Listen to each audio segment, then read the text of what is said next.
Hi everybody, it's Shanna from shannasweetsblog.blogspot.com. If you guys follow my videos very much, the reason I call my blog Shanna Sweets Blog is I have a website called shannasweets.com in which I have a very small business making cakes, cookies, doggy cakes. And one thing I do quite often, especially for the people that always order my doggy cakes, is cake balls. And so I have an order for them for this Friday. And usually I just make them cake balls, throw some sprinkles on top, they're perfectly happy. But this week, being I'm filming this right before Easter, I've decided that I'm actually going to put them on sticks and take them as an Easter basket. So I thought I would take this opportunity to show you how I make cake balls. Cake balls is the new big fad thing going on. There's actually a bunch of books now, but Bakerilla is the one that I started with watching. She does a just absolutely fabulous job. I don't know how she gets hers so smooth sometimes, but she's the one who got me started in it, and so I'm going to probably have to do this in a couple phases, but I wanted to show you what the first part. So, the first part is I baked cake in just a 9 by 13 regular rectangle pan. You bake your cake, any cake you want to bake, no matter, I mean, you can mix flavors like crazy when making cake balls. So, what I've made particularly is my white almond sour cream cake and a red velvet cake. So, you need cake, and then you need to crumble your cake up. Now, how you choose to crumble it up is how, whatever. I use a food processor. It is just easier for me. It's less time consuming. I didn't buy a fancy one. I think I got one when they were on sale around Christmas time for like 30 bucks. So it does hold, mine holds quite a little bit. I can do one cake in like 3 batches. So I just tear the cake up into chunks, put it in the food processor, and it comes out this crumbly. Now, you're very welcome to crumble it by hand, use a fork. I will warn you, doing it that way, you get the bigger chunks, like there's some bigger chunks in here. And that's okay. It is, if you want a really smooth cake ball, the food processor does a better job of that. So you have to have cake. That is what I have here. And this one 9 by 13 cake will make about 3 dozen. If you use the cookie scooper, that's what I normally use when I'm just making round cake balls. I can get 3.5 dozen cake balls out of that. So I have about half the cake at the moment. I put the other half in a Ziploc bag, and I'm going to put it in the freezer until I actually have to make some more cake balls here in about a month. So I will use the rest of the cake then if I don't have an order before then. So that's my white, and then my red velvet cake, same thing. Okay. Now, as far as the other component of cake balls is filling. You have to have something to bind the cake together. Now, I use a great deal. These are package sleeves. These particular ones are from CK Products that I get at the local cake store. You can get these online. You can, if you have a cake store, most likely they have them. The advantage to these particular products is, one, they last a very long time. They're non-perishable when you don't open them. So, I can buy a few. Even when I do open them, because I am not going to use, well, I'm going to use this one here. I'm not going to use this one. But I'm probably only going to use, a third of it. So I'm going to freeze the other third of it.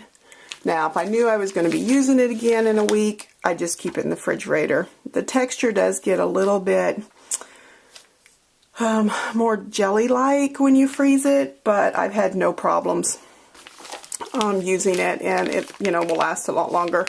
I just tie off the end and put it in a Ziploc bag. Now, the reason I use this particular one is a cream cheese filling. cream cheese is a perishable item. You cannot just go take the cream cheese out of your refrigerator, make cake balls, and expect them to set at room temperature for days. It will not work. That is why I use this particular product, because you know, the preservatives, whatever they add to it, keeps it. I've emailed the company. You know, they've told me that it's fine, you know, up to 2 or 3 days not being in the refrigerator, like if you were doing a wedding cake or something. So that is why I use this particular item. With my red velvet cake balls, I use a cream cheese based filling. It just adds to the flavor. It really makes it pop a little bit better. What I'm going to do with my white cake balls, usually I will use a Bavarian cream. If I had one open, I would, but I don't, so I'm not going to open this one. But what I'm going to use is, this is some icing. This is just buttercream icing that I've made a while back, that I've had wrapped up here in my room. Made a couple weeks ago, so it's still good. It is not a perishable item because I do not make this from scratch. I actually purchase my buttercream at Sam's, and then I tweak it.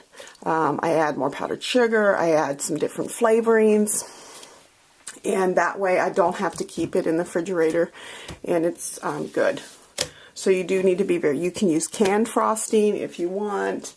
You can actually use coffee creamers. You can use, you know, really anything that's going to be moisture to bind your cake. So I have some frosting here in this bowl, and it's really thick, so I can't use it that thick. So I just have some, you know, bottled water here. I'm going to add a little bit and mix that together and just make it a little bit creamier. This particular batch of icing just has a little bit of, it has some clear vanilla added to it, it has a little bit of almond added to it, and a little bit of lemon extract. There is another one that people use a lot that you'd have to get at the cake store, that is a, oh, I had it one time, I'm trying to think, it's like something boutique.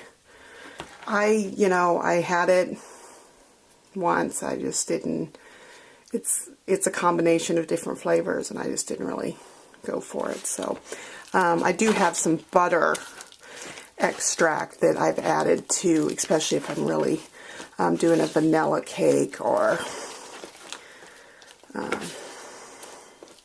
something like that I want a deeper butter flavor. Now, I like my frosting a little bit on the creamier, I don't want to say liquid, but it definitely needs to be. Now, I am not a person that measures, and I am a hands person, so make sure you wash your hands a lot.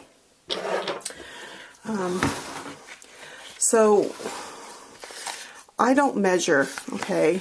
I start out, you know, with a pretty good size scoop. I may have to make more. And just kind of stir it around.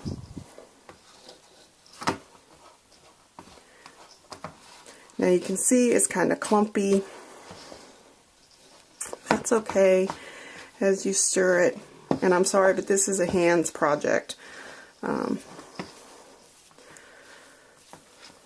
Because once I get it, and I think I have enough icing, I think you want enough to bind it good. Now these particular ones I'm going to shape, so I probably need a little bit more icing than I would normally do, because normally I don't like them too gummy, but I really need these to hold their shape because I'm going to make carrots and bunnies and Easter eggs.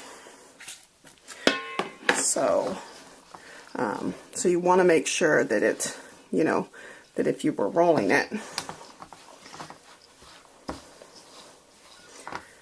Okay, this is where I just got to take the hands over because it's not going to.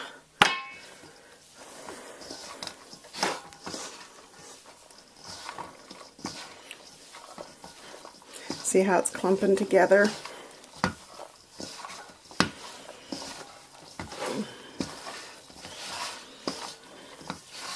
I mean, I could probably put this in one great big ball if I wanted to.